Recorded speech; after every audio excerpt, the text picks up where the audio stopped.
تخيل تدفع آلاف الدولارات وتضيع شهور من عمرك في بناء تطبيق موبايل، تكتشف بعد الإطلاق إنك اخترت تكنولوجيا غلط دمرت ميزانيتك تماما.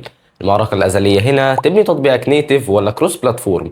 النهاردة هنفك الاشتباك ده بمنطق عملي عشان تاخد القرار الصح. فكرة ببساطة بتتلخص في طريقة البناء. النيتف يعني بتبني تطبيق مخصص وموجه لنظام تشغيل واحد، بتستخدم لغة سويفت للآيفون وكوتلين للأندرويد.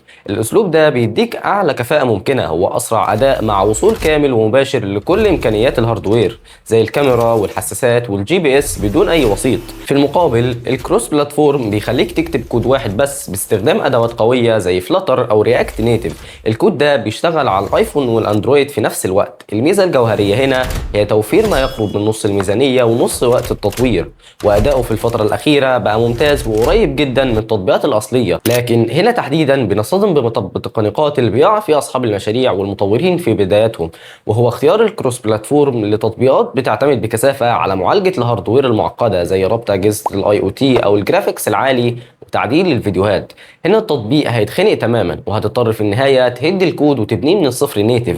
والعكس صحيح، انك تدفع ضعف الفلوس وتوظف فريقين منفصلين عشان تعمل تطبيق متجر الكتروني او نظام شركات بسيط كان ممكن يخلص بكود موحد في اسابيع. والاضافة الجانبية اللي هتوزن بيها قرارك في سوق العمل الحقيقي هي ان حوالي 85% من تطبيقات الخدمات والمتاجر والمشاريع الناشئة بتعتمد كليا على الكروس بلاتفورم لانها بتسد الاحتياج وزيادة.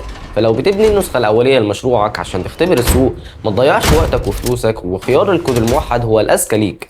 المعادلة في النهاية بتتحسن بطبيعة فكرتك والميزانية المتاحة في جيبك. لو عندك فكرة تطبيق في دماغك، تفتكر هتمشي في طريق الكود الموحد ولا الأداء الأصلي؟ شاركني اختيارك في الكومنتات واعمل لايك وسبسكرايب عشان تفضل متابع كواليس بناء البرمجيات وإدارة الأنظمة أول بأول.